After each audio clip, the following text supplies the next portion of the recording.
अस्सलाम वालेकुम students.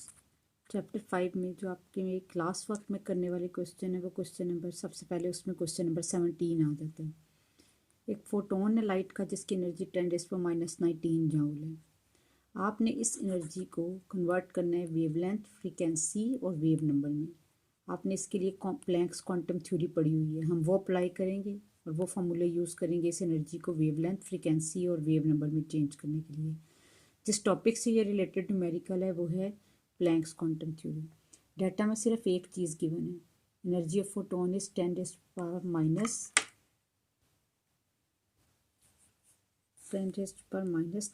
Joule. आपने क्या करना है कि इस एनर्जी को frequency in hertz, wavelength in metres, wave number जिसकी यूनिट पर मीटर है उसमें चेंज करना है। सबसे पहले आप प्लैंक्स क्वांटम थ्योरी की ये इक्वेशन यूज़ करेंगी, E is equal to h nu. Nu कहते हैं फ्रीक्वेंसी को। अगर आपको एनर्जी गिवन हो तो फ्रीक्वेंसी निकल आती है। फ्रीक्वेंसी निकालनी हो तो एच को उस तरफ लेके जाना पड़ेगा, डिवाइड करेंगे 10⁻⁹ जूल एनर्जी की वैल्यू जो डाटा में गिवन थी, और एच चूँकि प्लैंक्स कांस्टेंट है इसकी वैल्यू कांस्टेंट होती है, ये आपको ज़ुबानी याद होनी चाहिए, यहाँ पे लिखनी होगी 6.625 इंटू 10⁻⁻34 जूल इंटू सेकेंड। इन दोनों को डिवाइड करके आपके पास फ्रीक्वेंसी पर सेकंड में निकल आएगी, क्योंकि जूल और जूल कैंसिल आउट हो जाएंगे। पर सेकंड को हर्ट्स भी कहते हैं। तो इसमें आपने एनर्जी को यूज़ किया, प्लैंक्स कांस्टेंट खुद से लगाया और एनर्जी को कन्वर्ट कर लिया फ्रीक्वेंसी में। जब आपने वेवलेंथ निकालनी होगी तब भी आपको प्लैंक्स क्वांटम थ्योरी में ये फार्मूला बताया हुआ था, E is equal to h c by lambda. Lambda wavelength को कहते हैं। वेवलेंथ को एनर्जी की जगह पे ले जाएं क्योंकि आपने इसको कैलकुलेट करना है और एनर्जी गिवन है। एच और सी दोनों कांस्टेंट है। एच तो प्लैंक्स कांस्टेंट है, C velocity of light. Velocity of light की वैल्यू 3 इंटू 10⁸ मीटर पर सेकेंड होती है। एनर्जी डाटा में गिवन है, प्लैंक कांस्टेंट आपने लगाया तो एच इंटू सी मल्टीप्लाई हो गए। और आपने जब इस इक्वेशन को रीअरेंज किया था तो एनर्जी लैम्डा की जगह पर और लैम्डा एनर्जी की जगह पर चला गया था। तो वेवलेंथ की यूनिट मीटर होते हैं, 1.98 इंटू 10⁻⁶ मीटर। ये आपकी वेवलेंथ में कन्वर्ट हो गई एनर्जी। आपने 10⁻⁹ जूल एनर्जी को ऊपर डिनोमिनेटर में एच और सी दोनों से मल्टीप्लाई करने के बाद इस एनर्जी को डिवाइड किया तो वेवलेंथ आ गई। आपने ये फार्मूला भी पढ़ा था, nu is equal to C nu bar. इस फार्मूले में आपने अगर वेव नंबर निकालना हो न्यू बार तो आप सी को इस तरफ ले जाएंगे। सी को जब इस तरफ लेके जाएंगे, अगर आपने न्यू बार कैलकुलेट करना होगा तो सी को दूसरी तरफ ले जाएंगे, ये न्यू बार सी बन जाएगी। न्यू हमारी फ्रीक्वेंसी है जो पहले पार्ट में निकलवा चुकी हूँ आपको, 1.51 इंटू 10⁻14। उसको 3 इंटू 10⁸ वेलोसिटी ऑफ लाइट जो कि कांस्टेंट है उससे डिवाइड करेंगे तो आंसर आ जाएगा 5 इंटू 10⁵ पर मीटर। ये आपका क्वेश्चन नंबर 17 का ए पार्ट कंप्लीट हो गया। अब हम जाएंगे बी पार्ट। 17 के बी पार्ट में सिर्फ फ़र्क ये है कि आपने एनर्जी को जूल से उसके एक और यूनिट में कन्वर्ट करना है, आर्ग्स में। और फिर उसके बाद आपने जो वेवलेंथ कैलकुलेट करनी है वो मीटर के बजाय सेंटीमीटर में, फ्रीक्वेंसी को हर्ट्स में, और जो वेव नंबर है वो पर मीटर के बजाय पर सेंटीमीटर। सबसे पहला काम आपने ये करना है कि एनर्जी को आर्ग्स में चेंज करना है। तो 1 जूल 10⁻⁷ आर्ग्स के बराबर होता है। जब आप इस वैल्यू को 10⁻⁷ आर्ग्स से मल्टीप्लाई कर देंगे तो वो एनर्जी जूल के बजाय आर्ग्स में आ जाएगी। ये रिलेशनशिप आपको याद होना चाहिए कि 1 joule is equal to 10⁻⁷ args.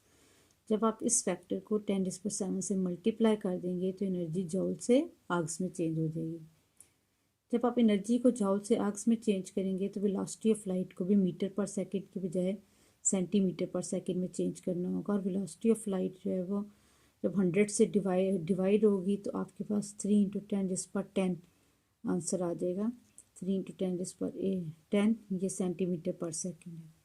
इसी तरह एच की वैल्यू जूल इंटू सेकेंड में मैंने अभी आपको बताई थी 6.625 इंटू 10⁻⁻34 जूल इंटू सेकेंड है। जब आप इसको आर्ग में चेंज कर देंगे यानी 10⁻7 से मल्टीप्लाई कर देंगे तो इसकी वैल्यू 6.625 इंटू 10⁻⁻27 आर्ग्स हो जाएगी। पहले फैक्टर -34 का था, यही अब भी कांस्टेंट लेकिन आग में चेंज होने के बाद -27। वेलोसिटी ऑफ लाइट में पहले पावर 10⁸ थी, मगर जब हम उसको सेंटीमीटर पर सेकंड में चेंज करेंगे तो फिर 10⁻10 हो जाएगी। बाकी इस न्यूमेरिकल में कोई चेंज नहीं है, सिर्फ इन कांस्टेंट की वैल्यूज़ और एनर्जीज़ की वैल्यूज़ को आप इन यूनिट्स में यूज़ करके लैम्डा को, फ्रीक्वेंसी को, वेव नंबर को एक दफ़ा फिर कैलकुलेट कर लेंगे। वही फॉर्मूले हैं। फ्रीक्वेंसी निकालने के लिए ई को 8 से डिवाइड करना होगा, तो आपने पहले ई लेकर आग में 10⁻19 इंटू 10⁻7 उसको वेलोसिटी कांस्टेंट से डिवाइड कर लेना है। आंसर आपका फ्रीक्वेंसी का आ जाएगा 1.51 इंटू 10⁻14 पर सेकेंड। इसके यूनिट में कोई तब्दीली नहीं आएगी। फिर आपने वेव लेंथ, वही फार्मूला जो मैंने पहले बताया था, E is equal to AC by वाले लैम्डा वाले फार्मूले से लगाना है। लेकिन अब आप एच की वैल्यू -27 वाली लेंगे और वेलोसिटी ऑफ लाइट 10⁸8 की बजाय 10⁻10 सेंटीमीटर पर सेकेंड वाली लेंगे। एनर्जी की वैल्यू भी जूल वाली नहीं लेंगे, आग वाली लेंगे। तो अब जो आपके पास वेव लेंथ कैलकुलेट होगी वो मीटर की बजाय सेंटीमीटर में होगी। बिल्कुल वही मेथड है, सिर्फ आपने जो एच और सी है उन कांस्टेंट को आग के मुताबिक बदल लेना है। फिर आखिर में जो है वो वेव नंबर उसी फॉर्मूले से निकालना है आपने। वेव नंबर में क्या करेंगे, फ्रीक्वेंसी को सी से डिवाइड करेंगे। फ्रीक्वेंसी आपको पहले पार्ट में निकलवाई है मैंने 1.51 इंटू 10⁻14 और वेलोसिटी ऑफ लाइट जब आप सेंटीमीटर पर सेकंड में चेंज करते हैं तो उसकी वैल्यू 3 इंटू 10⁻10 सेंटीमीटर पर सेकंड हो जाएगी।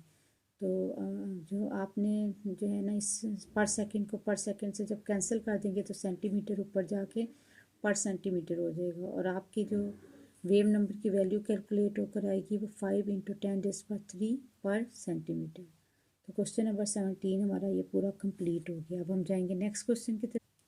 नेक्स्ट न्यूमेरिकल क्वेश्चन नंबर 19 है आपकी बुक के अकॉर्डिंग। आपने प्रिंसिपल क्वांटम नंबर n की वैल्यू निकालनी है हाइड्रोजन एटम के लिए। अगर उसकी ऑर्बिट की एनर्जी -0.242 इंटू 10⁻18 जूल हो। सिर्फ एनर्जी दी हुई है आपको इलेक्ट्रॉन की। आपने उसके प्रिंसिपल क्वांटम नंबर n की वैल्यू निकालनी है। आपने n निकालना हो तो एनर्जी वाला फार्मूला यूज़ करेंगे जो मैंने आपको डिराइव करवाया था पूरा। Energy of revolving electron is equal to, ये कांस्टेंट फैक्टर है, -2.18 इंटू 10⁻18। जेड की वैल्यू हाइड्रोजन के लिए 1 होती है तो 1/n² जूल आ जाएगा। अब आपने करना क्या है कि एनर्जी की वैल्यू जो कि आपको ऊपर डाटा में दी हुई थी उसकी जगह ये इसकी वैल्यू पुट कर देनी है, -0.242 इंटू 10⁻18। ये कांस्टेंट फैक्टर उसी तरह आ जाएगा। जब 1 से मल्टीप्लाई होगा तो आंसर सेम ही रहेगा, डिवाइडेड बाय n²। आपको प्रिंसिपल क्वांटम नंबर n की वैल्यू फाइंड आउट करनी थी, n आपने निकालना है।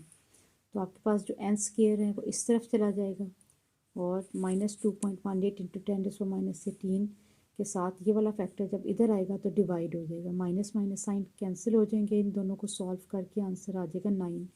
आपको n² नहीं n चाहिए था, इसलिए दोनों तरफ आप लेंगे स्क्वायर रूट, तो n की वैल्यू आ जाएगी 3। और ये हमारा क्वेश्चन नंबर 19 का आंसर है कि प्रिंसिपल क्वांटम नंबर n निकालना था और एनर्जी दी हुई थी, एनर्जी की वैल्यू को पुट करें। अगर n गिवन हो तो एनर्जी निकल आती है और अगर एनर्जी गिवन हो तो n निकल आता है। आपके पिंडी बोर्ड के 2021 के स्मार्ट सिलेबस के अकॉर्डिंग न्यूमेरिकल नंबर 23 भी आपके सिलेबस में शामिल है। आपने वेव नंबर ऑफ फोटोन निकालना है जब इलेक्ट्रॉन जंप करके 5 से 2 पर आता है। लोअर ऑर्बिट 2 है और हायर ऑर्बिट 5 है। n1 की वैल्यू पहले पार्ट के लिए हम 2 लेंगे और हायर ऑर्बिट की वैल्यू हम लेंगे 5। इसी तरह जो दूसरा इलेक्ट्रॉन है वो 5 से 1 के ऊपर जंप करके आ रहा है, तो लोअर ऑर्बिट की वैल्यू 1 है और हायर ऑर्बिट की वैल्यू n2 की वैल्यू 5 है। आपको वेव नंबर का फॉर्मूला पूरा डिराइव करवा चुकी हूँ और इधर आपकी डेरिवेशन नहीं आपने करनी, आपने डायरेक्ट फॉर्मूला ले लेना है। Wave number is equal to 1.0967 into 10⁻7, 1/n1 का स्क्वायर माइनस 1/n2 का स्क्वायर। इस पार्ट के लिए n1 का स्क्वायर 2 का स्क्वायर हो जाएगा और जो n2 है वो उसकी वैल्यू 5 है तो यहाँ पर आ जाएगा 5 का स्क्वायर पर मीटर। 2 का स्क्वायर 4 होता है और 5 का स्क्वायर 25। आपने इस फैक्टर को सॉल्व करने के बाद 1.0967 इंटू 10⁻7 के फैक्टर से मल्टीप्लाई कर देना, ये 1.09 है। फिर उसके बाद आप लोगों ने ये जो फैक्टर है इसका आंसर 0.21 आता है। जब इससे मल्टीप्लाई हो जाएगा तो आंसर 0.23 टू 10⁻7। अगर ये डेसिमल आप आगे की तरफ शिफ्ट करेंगे तो पावर 1 यूनिट कम हो जाएगी, तो 2.3 इंटू 10⁶ लिख लें या यही आंसर लिख लें। अब आपसे पूछा गया था कि ये फोटोन किस सीरीज से बिलोंग करेगा। अगर कोई भी हायर ऑर्बिटल इलेक्ट्रॉन 2 पे जंप करे तो वो सीरीज़ बाल्मर सीरीज़ कहलाती है, और कोई भी हायर ऑर्बिटल इलेक्ट्रॉन पहले पे जंप करे तो वो लाइमन, यानी ये वाला फोटोन लाइमन से बिलोंग करेगा और ये वाला बाल्मर। अब इस सेकंड पार्ट के लिए आपने एक दफ़ा फिर ये फार्मूला अप्लाई करना है, लेकिन अब की बार आप n1 का स्केयर 1 का स्केयर ले लेंगे और n2 का स्केयर 5, तो इसको दोबारा सॉल्व करेंगे। आपके पास दोबारा एक नया वेव नंबर आएगा फोटोन का, वो आपने दूसरी बार फिर निकालना है। जब हम इसको दोबारा निकालते हैं वेव नंबर को 1.0967 इंटू 10⁻⁷, तो n1 की वैल्यू 1 स्केयर लगा के और इसकी 5 का स्केयर निकाल के लगाएंगे, ये वाला फैक्टर अब 0.96 हो जाएगा, और इससे मल्टीप्लाई होने के बाद आपको आंसर दे देगा 1.052 इंटू 10⁻⁷ पर मीटर। और पहले मैं बता चुकी हूँ फोटोन इसलिए लाइमन सीरीज से बिलोंग करेगा क्योंकि हायर ऑर्बिट का इलेक्ट्रॉन अगर पहले ऑर्बिट पे जंप कर जाए तो जितनी लाइंस फॉर्म होंगी वो लाइमन सीरीज की होंगी। आपके स्मार्ट सिलेबस में क्वेश्चन नंबर 24 भी इंक्लूडेड है। एक फोटोन है जिसका वेव नंबर आपको दिया हुआ है। पिछले क्वेश्चन में वेव नंबर निकालना था, लेकिन आपकी बार आपको वेव नंबर दिया हुआ है और इलेक्ट्रॉन किसी हायर ऑर्बिट से जंप करके 1 पर आ रहा है। आपने बताना है कि वो हायर ऑर्बिट कौन सा है। इसका मतलब है आपने n2 निकालना होगा, और ये भी बताना होगा कि ये जो फोटोन है वो किस सीरीज से बिलोंग करता है। यहाँ पे n1 की वैल्यू 1 है, तो इसका मतलब है वो लाइमन सीरीज से बिलोंग करेगा। n1 की वैल्यू 1 ले लेंगे। वेव नंबर को हम रिप्रेजेंट करते हैं न्यू बार से, वो है 102.70 इंटू 10⁵। आपने n2 हायर ऑर्बिट की वैल्यू को निकालना था। तो ये क्वेश्चन जो है ये पिछले से मिलता जुलता है, लेकिन क्या फ़र्क है, वहाँ पे वेव नंबर निकालना था और n1 और n2 दोनों गिवन थे। यहाँ पे वेव नंबर दिया हुआ है, n1 भी दिया हुआ है, और आपने हायर ऑर्बिट n2 की वैल्यू निकालनी है। वेव नंबर पुट कर देंगे 102.70 इंटू 10⁵। ये तो है ही कांस्टेंट फैक्टर 1.0967 इंटू 10⁻⁷। n1 की वैल्यू आपको क्वेश्चन के अंदर दी हुई है 1 का स्केल ले लेंगे। हायर ऑर्बिट n2 आपको निकालना था, ये आंचें जिस तरह चलता आएगा लिखते जाएंगे। 1/1 का स्केल 1 के बराबर होता है। ये कांस्टेंट फैक्टर उस तरफ ले जाएंगे तो 102.70 इंटू 10⁵ से डिवाइड हो जाएगा, और 1/1 स्केयर 1 की इक्वल आ जाएगा, और यहाँ पे -1/n2 का स्केयर। अब आपने फर्दर इसको कैसे सॉल्व करना है कि इन दोनों को डिवाइड करेंगे तो आंसर 0.9363 आ जाएगा। 1 - 1/n2 का स्केयर इसी तरह आ जाएगा। अब आप क्या करेंगे, 1/n2 स्केयर को जब उस तरफ लेके जाएंगे तो ये प्लस में हो जाएगा चेंज, और जब आप 0.9363 को इस तरफ लेके जाएंगे तो ये 1 में से सब्ट्रैक्ट हो जाएगा। तो ये हमने इस इक्वेशन को कर दिया रीअरेंज।